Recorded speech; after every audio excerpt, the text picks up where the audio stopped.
53-savol. DNK qo'sh spiral parchalanib ketganda jami 3600 ta azot asosi dezoksiriboza hamda fosfat qoldig'i hosil bo'lgan. Shu DNK fragmenti parchalanishdan avval unda transkripsiyalangan informatsion RNKdagi nukleotlar miqdorini toping deyilyapti.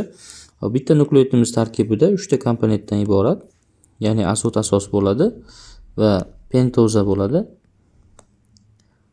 Pentoza asosi hamda fosfat qoldig'idan iborat bo'ladi. Demak, 3 ta komponentdan iborat bo'lyapti. Bizda 3600 ta hosil bo'libdi shu uchalasidan. Demak, 3 ta bo'lib oladigan bo'lsak, ya'ni 3600 ni 3 ga bo'lsak, 1200 ta chiqadi. Demak, 1200 ta nukleotid bo'lgan DNKda. Xo'p, endi mana DNK molekulamizda 1200 ta nukleotid bor ekan. Har bir zanjirda demak 600 tadan nukleotid bo'lgan.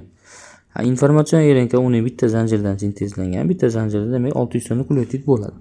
Informatsion RNKdagi nukleotlar miqdorini toping deyapti. Bu degani javob 600 ta. Demak, javobga to'g'ri keldi.